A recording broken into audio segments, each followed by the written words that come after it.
আমাকে মাছ দেন, আমি একদিন খাবো। আমাকে মাছ ধরা শিখিয়ে দেন, সেটা আমি সারা জীবন খাবো শুটকি বানিয়ে। আসসালামু আলাইকুম, আশা করি সবাই অনেক বেশি ভালো আছেন। আজকে আমি আপনাদের সাথে শেয়ার করতে চলে আসলাম লটকা শুটকি ভুনা। শুটকি খেতে পছন্দ করে না এমন মানুষ খুঁজে পাওয়া খুব কষ্টকর। শুরুতে আমি লটকা শুটকিগুলোকে ছোট ছোট করে কেটে নিয়েছি এবং এবার এটাকে আমি একটু হালকা করে ভেজে নেব। সেই সাথে রসুন পেঁয়াজটাকেও কেটে নিয়েছি এবং 4টি আস্ত রসুন নিয়েছি। প্যান বসিয়ে দিয়েছি, চুলাতে শুটকিগুলোকে দিয়ে দিচ্ছি এবং এটাকে এবার আমি নাড়িয়ে চাড়িয়ে একটু ভেজে নেব। শুটকি ভাজার সময় শুটকি যেন পুড়ে না যায় সেই বিষয়টাও লক্ষ্য রাখবো। এই তো শুটকি ভাজাটা আমার হয়ে গেছে। এবার এটাকে আমি নামিয়ে পানিতে ভিজিয়ে রাখবো। চুলায় আরেকটি প্যান বসিয়ে নিলাম, সেখানে তেল দিয়ে দিয়েছি। সেই সাথে দিয়ে দিচ্ছি পেঁয়াজ কুচি। আমি এখানে মাঝারি সাইজের 2টি পেঁয়াজকে খুব মোটা এবং খুব চিকনো না এমনভাবে কুচি করে নিয়েছি। পেঁয়াজটাকে একটু হালকা করে ভেজে নিচ্ছি। সেই সাথে এখানে অ্যাড করে দিয়েছি রসুন কুচি। আমি এখানে রসুন বাটাটাও ব্যবহার করব, সেই সাথে আস্ত রসুনটাও ব্যবহার করব এবং তার জন্য আমি অল্প পরিমাণ কিছু রসুন কুচি এখানে অ্যাড করেছি।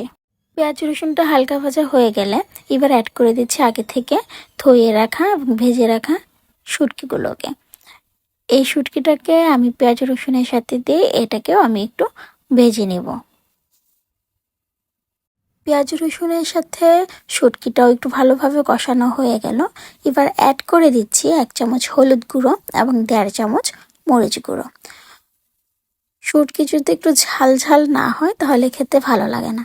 আপনারা চাইলে মরিচের গুঁড়োটাও কম বেশি করতে পারেন। এবার এটাকে খুব ভালোভাবে মিশিয়ে নেব। তার সাথে চুলার আঁচটাকে একদম লোতে করে নেব। যেহেতু এটি গুঁড়া মশলা, মিশানোর সময় যেন মশলাটা কোনোভাবে পুড়ে না যায়, তার জন্য চুলার আঁচটাকে আমি কমিয়ে নিয়েছি।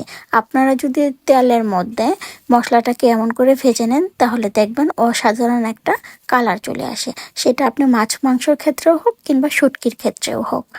এবার এটাকে আমি একটু হালকা করে ভেজে নিয়েছি মশলাটাকে তেলের সাথে। তারপর আমি এখানে অ্যাড করে দিচ্ছি পানি।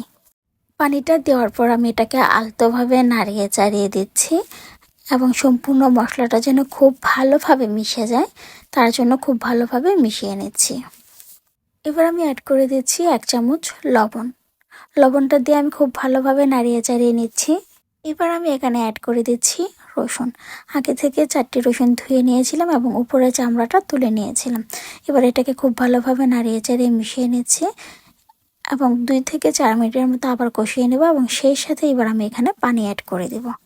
যেহেতু আগে থেকে পেঁয়াজ রসুনটা একটু কষিয়ে নেওয়া হয়েছিল, সেই সাথে শুটকিটা ভেজে আবার কষিয়ে নেওয়া হয়েছে, তার জন্য খুব বেশি পানি দেওয়ার প্রয়োজন নেই। আমি এখানে ছোট মগ দিয়ে 1 মগ পানি দিয়েছি এবং চুলার আঁচটাকে আপাতত আমি হাই হিটে দিয়ে দিচ্ছি। এটা যখন বলক উঠে যাবে তখন আমি চুলার আঁচটাকে একদম লোতে নিয়ে যাব। শুটকিটা এখন বলক উঠে গেছে এবং এটা অনেক ভালোভাবে কষানো শুরু হয়ে গেছে। তার জন্য আমি এবার একটু নাড়িয়ে চাড়িয়ে দিচ্ছি এবং চুলার আঁচটাকে এখন আমি মিডিয়ামে নিয়ে যাব।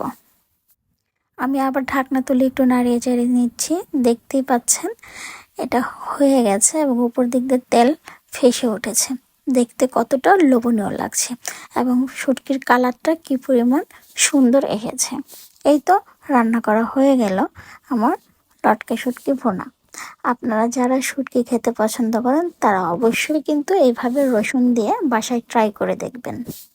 ভিডিওটি যদি আপনাদের কাছে ভালো লেগে থাকে অবশ্যই লাইক কমেন্ট শেয়ার, সেই সাথে আমার চ্যানেলটি সাবস্ক্রাইব করবেন। আপনারা যদি আমার ভিডিওটি আমার ফেসবুক পেজ থেকে দেখে থাকেন কষ্ট করে হলেও আমার একটু পেজে ফলো দেবেন। সবাই অনেক বেশি ভালো থাকবেন। আল্লাহ হাফেজ।